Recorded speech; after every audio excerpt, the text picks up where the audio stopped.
Hello everyone, स्वागत है आप लोगों का एक नए वीडियो में।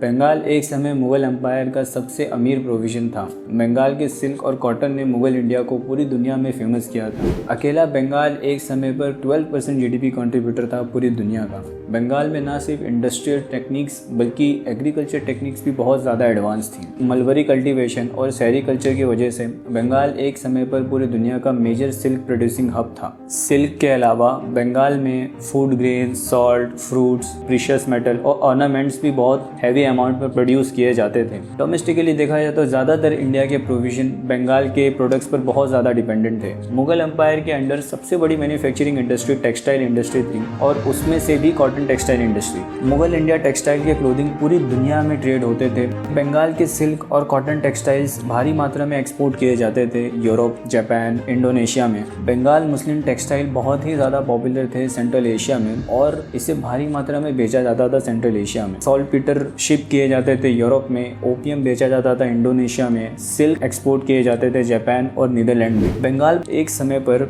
40% अकाउंटेंट था डच इंपोर्ट का, जो कि वो एशिया से कराया करते थे। एग्रारियन बेस्ड इंडस्ट्री के अलावा मुगल एम्पायर के अंदर शिप इंडस्ट्री भी एक बहुत बड़ी इंडस्ट्री थी। इकोनॉमिक हिस्टोरियंस के अकॉर्डिंग माना जाए 16 to 17 सेंचुरी में बंगाल की शिप बिल्डिंग इंडस्ट्री की आउटपुट 2.23 लाख टन थी एनुअली। अगर इसे कंपेयर किया जाए अमेरिका के 19 कॉलोनी से, वो मिलाकर भी सिर्फ 23,000 टन एनुअली आउटपुट प्रोड्यूस कर पाते थे। शिप इंडस्ट्री के अलावा माइनिंग और मेटलर्जी इंडस्ट्रीज भी काफ़ी ज़्यादा थी बंगाल में और इतनी ज़्यादा इंडस्ट्रियल एडवांसमेंट की वजह से बंगाल को पैराडाइज ऑफ नेशन के नाम से बुलाया जाता है। लेकिन एक समय का दुनिया का सबसे रिचेस्ट रीजन आज सफ़र कर रहा है।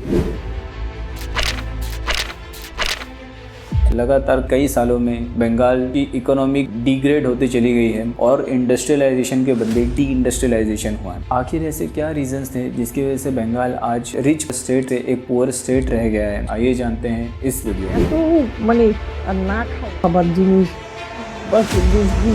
গরিব মানুষ যারা পুরো পিপল বাংলার এই বড় শহরগুলো যেমন ঢাকা এবং কলকাতা সাম্প্রদায়িক দাঙ্গায় চলছে।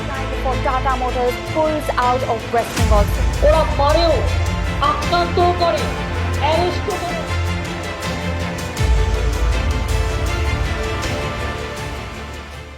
मुगल्स ने 150 साल बंगाल पर रूल किया और उसके बाद बहुत सारे मनसबदार जो कि मुगल एम्पायर के अंदर काम किया करते थे वो बहुत ज़्यादा पावरफुल हो गए थे और इसकी वजह से उन्होंने अपने सेल्फ गवर्नेंस में बंगाल को ले लिया और ये वो एरा था जिससे हम कह सकते हैं कि बंगाल का डिक्लाइन शुरू हुआ था। 1942 से 1951 में एक सीरीज ऑफ इन्वेजन्स देखे जाते हैं मराठा एम्पायर के, जो कि बंगाल में होते हैं और इसमें काफ़ी ज़्यादा हर्ट किया था बंगाल की इकोनॉमी को। मराठा एम्पायर के जो वॉरियर्स थे उन्हें बारगीज कहा जाता था। जब भी इन्वेड करा करते थे तो कई सारे लोगों का घर जला दिया करते थे। तो उसमें बहुत सारे छोटे छोटे कंपनीज और बिजनेस हुआ करते थे जो कि सिल्क और कॉटन का प्रोडक्शन किया करते थे। बहुत सारे लोगों की मौत हुई बारगीज की रेट में, जिसमें से बहुत सारे मर्चेंट्स थे, टेक्सटाइल वेवर्स थे, सिल्क वेंडर्स थे और मलबरी कल्टीवेटर्स भी थे। वो इन्वेड करते थे बंगाल के अंदर, वो डिमांड करते थे टैक्स का और अगर आप टैक्स दे दोगे तो आप बच जाओगे और अगर आप टैक्स नहीं दोगे तो आपको मार दिया जाएगा। जैन कैरसेबोम, जो कि Dutch east India company factory के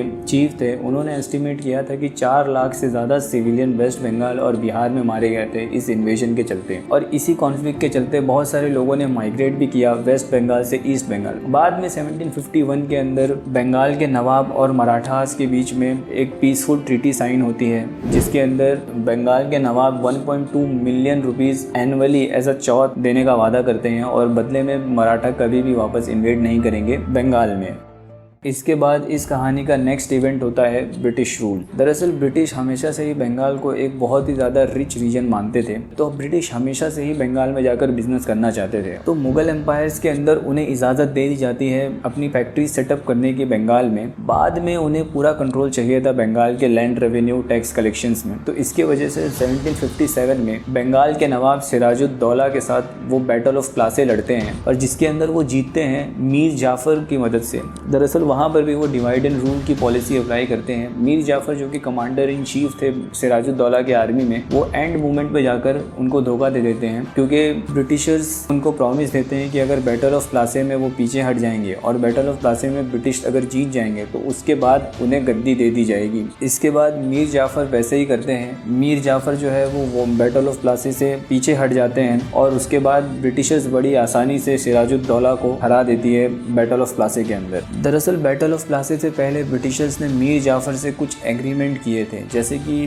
जीतने के बाद वो मीर जाफ़र को गद्दी दे देंगे, लेकिन उसके बदले उन्हें नवाब की ट्रेजरी से उन्हें कुछ पैसे ब्रिटिश ईस्ट इंडिया कंपनी को देने होंगे एज ए गिफ्ट के फॉर्म में। तो विक्ट्री के बाद एज पर the statistic East India Company ने कम से कम 2.5 मिलियन पाउंड जागीर से लिए थे, जो कि आज के वैल्यूएशन के हिसाब से 250 मिलियन पाउंड्स बनते हैं। रॉबर्ट क्लाइव जो उस टाइम ईस्ट इंडिया कंपनी को लीड कर रहे थे, माना जाता है कि उन्होंने अप्रॉक्सीमेटली 2,34,000 पाउंड्स यूरोप लेके गए थे, जो कि आज 23 मिलियन पाउंड्स बनते हैं। ये पैसे काफ़ी ज़्यादा थे, क्योंकि अगर इसका हिसाब लगाया जाए उस समय 800 पाउंड अगर एनुअली किसी ब्रिटिश नोबल को दिया जाए तो वो काफ़ी लग्जरियस लाइफ जी सकता था पूरे साल भर। बैटल ऑफ प्लासी के बाद ना सिर्फ ब्रिटिशर्स ने बंगाल की ट्रेजरी को लूटा था, बल्कि बहुत सारे अनरियलिस्टिक टैक्स लगाए थे वहाँ के लोगों पे, गरीब किसानों पर। एग्रीकल्चर को पूरी तरीके से ख़राब कर दिया। अब वो क्रॉप्स को नहीं उगाया जाता था कि जो कि ज़रूरत थी, बल्कि वो क्रॉप्स को उगाया जाता था जिससे उन्हें ज़्यादा बेनिफिट्स मिलते थे। ट्रेड में मोनोपोली कर ली, अपनी कम्युनिटीज़ को बिल्ड किया और धीरे धीरे बंगाल अपने कल्चरल वैल्यूज़ को भी भूलता चला जा रहा था। बाद में बंगाल का इंडस्ट्रियलाइजेशन के बदले डी इंडस्ट्रियलाइजेशन शुरू हो गया। जब इंडस्ट्रियल रेवोल्यूशन की शुरुआत हुई थी ब्रिटिश में, उसके बाद वो बंगाल के रिसोर्सेज को एक्सप्लॉइट करते थे। यहाँ के रिसोर्सेज को बहुत कम पैसे या फिर फ्री में एक्सपोर्ट करते थे ब्रिटिश के लिए, और ब्रिटिश के इंडस्ट्रीज में प्रोडक्ट्स बनते थे और फिर उन्हीं प्रोडक्ट्स को बंगाल में बहुत ज़्यादा महंगे भाव में बेचा जाता था यहाँ के लोगों को। बंगाली कल्चर और बंगाली प्रोडक्ट्स को भी साइडलाइन कर दिया गया था, जिसकी वजह से यहाँ की बहुत सी इंडस्ट्रीज भी बंद हो गई थी और बहुत ज़्यादा लोग अनएम्प्लॉयड भी हो गए थे। इसी सब कारणों की वजह से मनी ट्रेडिंग स्टार्ट हुई, जिसकी वजह से सारा इकोनॉमी, सारा वेल्थ जो बंगाल का था वो अब ब्रिटिशर्स के पास जाने लगा और बंगाल धीरे धीरे गरीब होता चला गया। ब्रिटिश रूल के अंदर ही दो बड़े फेमाइन होते हैं। पहला जो कि 1770 में होता है और दूसरा 1943 में। पहला फेमाइन 1768 और 69 के क्रॉप फेलियर्स की वजह से होता है और उस समय पर चिकन पॉक्स की बीमारी भी बढ़ते चली जा रही थी। हिस्टोरियंस के अकॉर्डिंग ये भूखमरी सिर्फ और सिर्फ सूखा पड़ने या बारिश ना होने की वजह से नहीं हुई थी, बल्कि इसमें एडमिनिस्ट्रेशन का भी बहुत बड़ा हाथ था। फेमाइन के होने के बावजूद भी ब्रिटिशर्स ने लैंड टैक्सेस में बिल्कुल भी कमी नहीं की, इनफैक्ट बढ़ा दी। एग्रीकल्चर रिसोर्सेज जैसे कि मैंने पहले बताया था कि ज़रूरत के हिसाब से नहीं हुआ करते थे, बल्कि कैश क्रॉप जैसे कि कॉटन, सिल्क, ये सारी चीज़ें ज़्यादा उगाई जाती थी, ना कि खाने की कोई चीज़ें। और इसी रीज़न की वजह से काफ़ी इम्पैक्ट पड़ता है लोगों को, क्योंकि उनके पास अब खाने की चीज़ें ज़्यादा नहीं थी। मुगल के अंदर भी फेमाइन आया करते थे, लेकिन मुगल एम्पायर्स की पॉलिसीज ऐसी हुआ करती थी कि जब भी फेमाइन आता था तो वो लोग टैक्सेस को कम कर देते थे। वो बहुत सारे क्रॉप्स जो थे वो फेमाइन के लिए स्टोर करके रखे थे, और जब फेमाइन आता था क्रॉप्स को गरीबों में बांट दिया करते थे। लेकिन ब्रिटिश पॉलिसीज टोटली डिफरेंट थी। जब फेमाइन आया तो उन्होंने टैक्स वेव करने के अलावा टैक्स और बढ़ा दिए, और ना सिर्फ इतना ही, गरीबों को अनाज मुफ्त में देने के बजाय यहाँ पर ब्रिटिश ऑफिसर्स ज़्यादातर अनाज को खरीद लेते थे, जिसकी वजह से उनकी मार्केट में मोनोपोली हो जाती थी और फिर गरीबों को महंगे भाव में बेचा करते थे। इस फेमाइन के चलते काफ़ी ज़्यादा लॉस होता है कल्टीवेशन के अंदर, क्योंकि वहाँ पर फूड क्रॉप ही नहीं उगाए जाते थे, सिर्फ कैश क्रॉप उगाए जाते थे, और कैश क्रॉप में भी वही सारे क्रॉप्स उगाए जाते थे जिससे ब्रिटिश इंडस्ट्रियल रेवोल्यूशन को बूस्ट मिले। इसकी वजह से बहुत सारे फार्म्स डिस्ट्रॉय हो गए। एस्टिमेट किया जाता है कि लगभग 7 से 10 मिलियन लोग मारे गए थे इस फेमाइन के बीच में। फिर 1793 में परमानेंट सेटलमेंट सिस्टम लाया जाता है। दरअसल ये टैक्सेशन सिस्टम ऐसा था, किसान चाहे प्रॉफिट में हो या लॉस में हो, उनको एक फिक्स्ड अमाउंट ऑफ टैक्स देना ही पड़ता था, चाहे कुछ भी हो जाए। 1770 से 1900 के बीच में कुल मिलाकर 25 फेमाइन्स आए थे, और जिसके अंदर 25 मिलियन लोग मारे गए थे। अगर उससे हम लोग कंपेयर करें कि पूरी दुनिया में जितनी वॉर्स हुए थे 1793 से 1900 के बीच में, उसमें कुल मिलाकर सिर्फ 5 मिलियन लोग ही मारे गए थे। मतलब 5 गुना ज़्यादा लोग फेमाइन के चलते मारे गए थे ब्रिटिश राज के अंदर।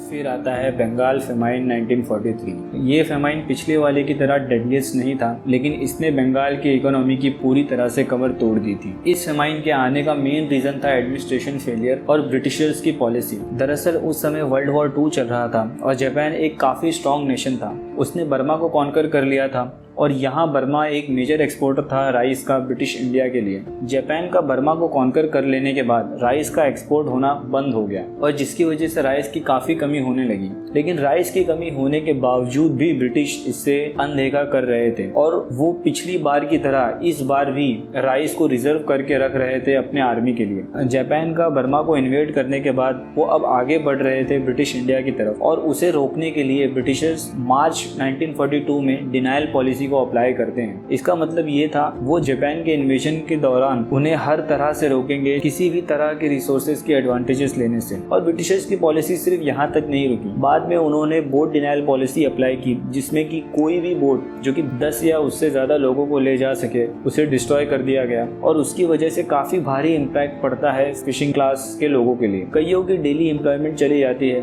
खाने की पहले ही कमी थी लेकिन अब पैसों की भी हो गई। वर्ल्ड वॉर के समय 1 मिलियन से ज्यादा सोल्जर्स कलकत्ता में थे और फेमाइन के समय जहां पूरा बंगाल खाने के लिए तरस रहा था वहां इन सोल्जर्स को जरूरत से ज्यादा खाना दिया जाता था। न सिर्फ कलकत्ता में बल्कि जो ब्रिटिश सोल्जर्स जर्मनी में लड़ाई कर रहे थे उन्हें भी यहाँ से excess amount of goods export किए जाते थे कि उनको जरूरत भी नहीं थी। ब्रिटिश एडमिनिस्ट्रेशन साइडलाइन करते जा रहा था बंगाल के लोगों को, न सिर्फ आर्मी के लिए बल्कि अपने ब्रिटिश सिटीजन्स के लिए भी। ब्रिटिशर्स की क्रूअल्टी के बाद अक्टूबर 1942 में एक मैसिव साइक्लोन हिट करता है कोस्टल एरिया में। ये एरिया कोस्टल रीजन में था तो चावल की खेती काफी ज्यादा हुआ करती थी यहाँ पर। साइक्लोन की वजह से सभी रिजर्व स्टॉक्स डिस्ट्रॉय हो जाते हैं और करीब 14,000 लोग मारे जाते हैं इस इंसिडेंट में। लेकिन इसके बाद भी कुछ इकोनॉमिक हिस्टोरियंस का कहना है कि उस समय 29 मिलियन टन्स ऑफ वीट को कल्टीवेट किया गया था। राइस की शॉर्टेज पड़ती थी लेकिन ब्रिटिश सरकार ने वीट से भी उनकी हेल्प नहीं की। इस फेमाइन में कंडीशन इतनी ज्यादा खराब हो जाती थी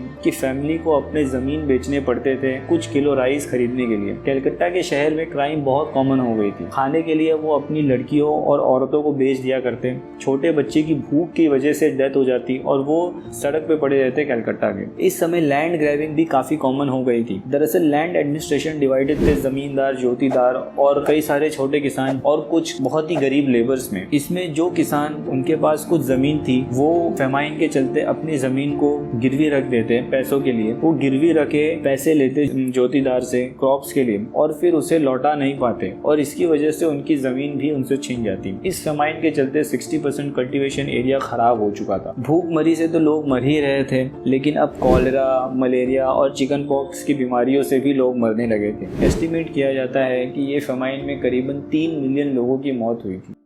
फिर 1947 में इंडिया को आज़ादी मिल जाती है। ब्रिटिश सरकार ने बंगाल का पार्टीशन बहुत ही ज़्यादा क्रूअल्टी के साथ किया था। उन्होंने रेड क्लिफ लाइन खींची थी बंगाल के पार्टीशन में, जहां ईस्ट बंगाल जो कि एग्रीकल्चरली रिच एरिया था और West Bengal industrially rich area था। हमेशा से ही ईस्ट बंगाल और वेस्ट बंगाल में एक ट्रेड यूनियन था जहां ईस्ट बंगाल से बहुत ज़्यादा क्रॉप्स उगते थे, वो वेस्ट बंगाल की इंडस्ट्रीज में जाके वहाँ से प्रोडक्ट बनते थे और फिर उसे यूरोप में ट्रेड किया जाता था। अब क्या हुआ, डिवीजन के बाद ईस्ट बंगाल जो है वो पाकिस्तान को दे दिया गया और वेस्ट बंगाल जो है वो इंडिया में रह गया। मतलब सभी इंडस्ट्रीज जो थी वो इंडिया में रह गई और सभी एग्रीकल्चर लैंड जो थे वो पाकिस्तान को दे दिया गया था। इसमें सबसे ज्यादा तो जो इंडस्ट्री स्ट्रगल हुई थी वो जूट इंडस्ट्री थी। ईस्ट बंगाल के जो जमीन थे उनको मार्केट नहीं मिला जिसकी वजह से फार्मर्स जो थे अपनी जॉब खोते चले गए और वेस्ट बंगाल के अंदर जो मिल्स थी उनको अच्छी क्वालिटी के जूट नहीं मिले, उनके पास जमीनें नहीं यहाँ पर वो कल्टीवेशन कर सके, जिसकी वजह से बहुत सारी मिल्स जो थी वो बंद हो गई। और यही इफेक्ट देखा जाता है वेस्ट बंगाल के पेपर और लेदर इंडस्ट्री में।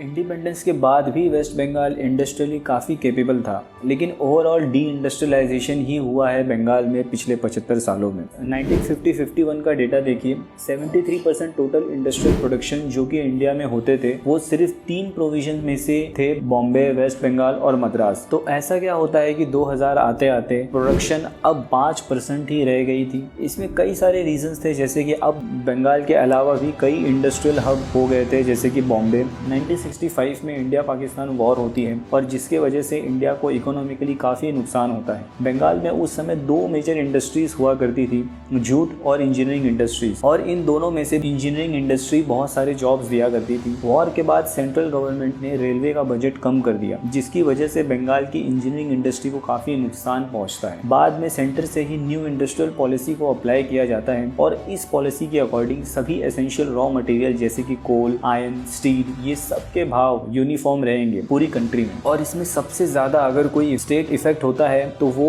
फिर से बंगाल और बिहार ही थे। लेकिन इन सबसे उतना ज़्यादा इम्पैक्ट नहीं होता है जितना कि पॉलिटिकल अनस्टेबिलिटी से हुआ। बंगाल की पॉलिटिक्स में 3 बड़े किरदार आते हैं, कांग्रेस, सीपीएम और तृणमूल कांग्रेस। इन तीनों पार्टियों ने ही पिछले 75 साल से बंगाल में रूल किया। इनिशियली कांग्रेस और सीपीएम के बीच काफी तनाव रहते हैं आइडियोलॉजी को लेकर। ये सब के कारण कई सारे स्ट्राइक्स और लॉकआउट्स देखे जाते हैं पूरे बंगाल में। 1965 का डेटा देखिए, उस साल 179 स्ट्राइक्स हुए थे और 49 लॉकआउट्स हुए थे। इन स्ट्राइक्स और लॉकआउट में मेजरली स्टूडेंट्स और सरकारी कर्मचारी ही इन्वॉल्व हुआ करते थे, जो कि फंड किए जाते थे पॉलिटिशियंस के द्वारा अपने अपने पॉलिटिक्स स्वार्थ के लिए। और दिन ब दिन साल ब साल ये बढ़ते ही गए। इन सबको कराने में बड़ा हाथ था लेबर यूनियन का, जो कि लेबर के लिए तो करते ही थे और पॉलिटिकल पार्टीज के लिए भी करा करते थे। और इन सब के बाद नक्सलवादी की प्रॉब्लम्स ही बढ़ते जा रही थी। नक्सलवादी दरअसल उनका ये एजेंडा था कि सरकार जो है वो बहुत गलत कर रही है गरीब और पुअर फार्मर्स के साथ, जिसकी वजह से नक्सलवादी बहुत सारे क्राइम करती थी। और यहाँ होता है ऑपरेशन स्टेपल केस। कई सारे नक्सलाइट्स को मारा जाता है और हजारों बंदी बना लिए जाते हैं। इतना सब कुछ हो जाने के बाद 1977 के इलेक्शंस में सीपीएम मेजोरिटी के साथ जीतती है और अब सीपीएम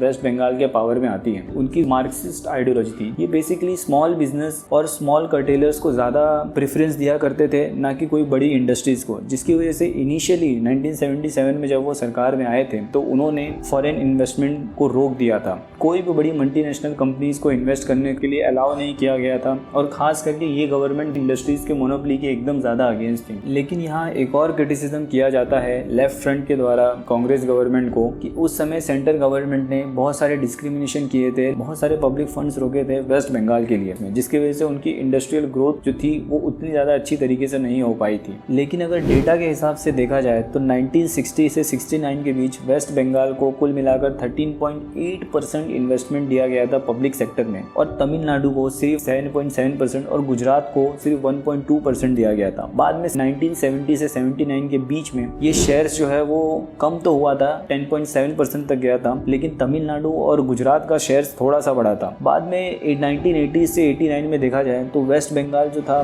तब भी 10.5% पब्लिक इन्वेस्टमेंट दिया जाता था वहाँ पर, जबकि गुजरात और तमिलनाडु को सिर्फ 3.6 और 7.3% दिया जाता था। तो इस डेटा के हिसाब से इतना तो है कि पब्लिक सेक्टर में किसी भी तरीके की कोई कमी की नहीं गई थी, लेकिन प्राइवेट सेक्टर में काफ़ी ज़्यादा कमी देखी गई थी। तो लिबरलाइजेशन के बाद 1991 से लेकर 2003 में महाराष्ट्र और गुजरात में पूरे इंडिया के 1/3 इन्वेस्टमेंट के एप्लीकेशंस फाइल किए जाते हैं, जबकि वेस्ट बंगाल सिर्फ और सिर्फ 4.73% ही इन्वेस्टमेंट अट्रैक्ट कर पाता है अपने स्टेट में। और इसमें से भी 55% ऑफ प्लान्ड इन्वेस्टमेंट गुजरात में इम्प्लीमेंट किए जाते हैं, जो कि वेस्ट बंगाल में घटकर सिर्फ और सिर्फ 35.4% ही रह जाता है। वेस्ट बंगाल के प्राइवेट फंडिंग में इतने पीछे रहने का मेजर रीजन था बढ़ती मिलिटेंट ट्रेड यूनियन। ये ट्रेड यूनियन जब चाहे तब काम बंद करते, जिसे कंपनी को काफी नुकसान होता था। इन यूनियन की प्रो लेबर आइडियोलॉजी थी, जो कि ऑन पेपर दिखती थी, लेकिन बैक डोर में ये अब भी सिर्फ पॉलिटिकल पार्टीज को फेवर करा करते थे और उनके लिए काम करा करते थे। स्टैटिस्टिक्स के अनुसार 2003 में 432 इंस्टेंसेस देखे गए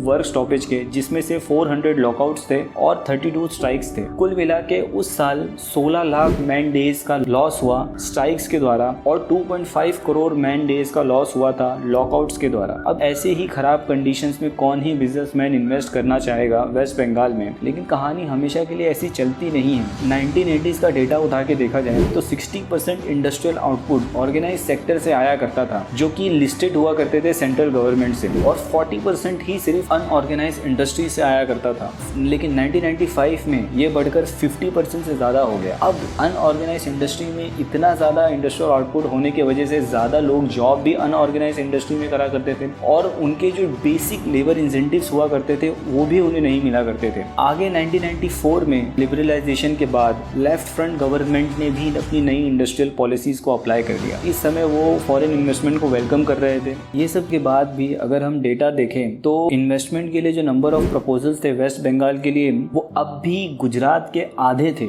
जहां पर सिर्फ 4542 लेटर ही फाइल किए गए थे। अगर उसे कंपेयर किया जाए गुजरात के, जहां पर 9369 लेटर फाइल किए गए थे, और उसमें से इम्प्लीमेंटेशन देखा जाए तो वो सिर्फ 14.6% ही हुआ था वेस्ट बंगाल में, कंपेयरिंग टू गुजरात जहां पर 16.01% हुआ था। आखिर इसके बावजूद भी ऐसा क्या रीजन होता है कि बहुत बहुत सारे कंपनीज जो थी वो वेस्ट बंगाल नहीं जा रही थी, या फिर वेस्ट बंगाल इन सारी कंपनीज को अपनी तरफ अट्रैक्ट नहीं कर पा रहा था। किसी भी कॉम्पिटिटिव मार्केट के लिए लोकेशन बहुत इंपॉर्टेंट फैक्टर होता है। और उसके बाद प्रोडक्शन के लिए 4 बड़े फैक्टर्स मैटर करते हैं, जैसे लेबर, फ्यूल, मटेरियल और कैपिटल। तो ये सारे फैक्टर्स जो है किसी भी कंपनी के लिए बहुत ज़्यादा इंपॉर्टेंट होते हैं किसी भी जगह पर जाके अपनी इन्वेस्टमेंट करने के लिए। गुजरात और महाराष्ट्र से लेबर कॉस्ट वेस्ट बंगाल की काफ़ी ज़्यादा कम थी, लेकिन उसके बावजूद भी कोई भी कंपनी इंटरेस्टेड नहीं थी वेस्ट बंगाल में आने के। इसका क्लियर रीज़न ये था कि ये सिर्फ लेबर कॉस्ट कम था। अगर हम लोग ने सारे फैक्टर्स को मिलाया और उसके बाद पूरा प्रोडक्शन कॉस्ट देखा तो बंगाल की प्रोडक्शन कॉस्ट काफ़ी ज़्यादा थी गुजरात और महाराष्ट्र के।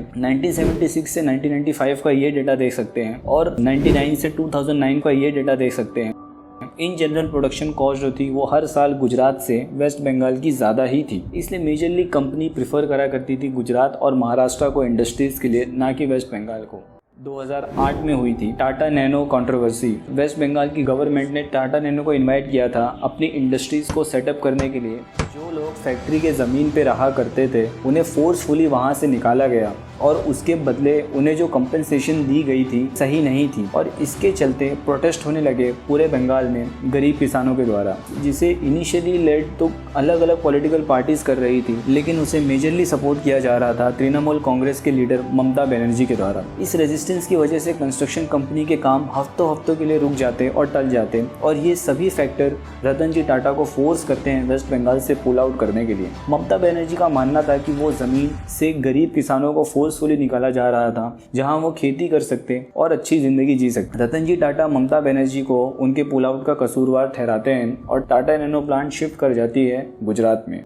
एक समय की इतनी ज़बरदस्त इकोनॉमी जो कि आज काफ़ी ज़्यादा गरीब स्टेट बन के रह गई है, आज़ादी के बाद वेस्ट बंगाल की इकोनॉमी की खराबी और डी इंडस्ट्रियलाइजेशन के कसूरवार वहाँ की पॉलिटिक्स ही थी। तो ये थी कहानी बंगाल के इकोनॉमिक डिक्लाइन की। अगर वीडियो पसंद आया तो चैनल को सब्सक्राइब करो और आगे शेयर करो। तब तक के लिए मिलते हैं नेक्स्ट वीडियो में।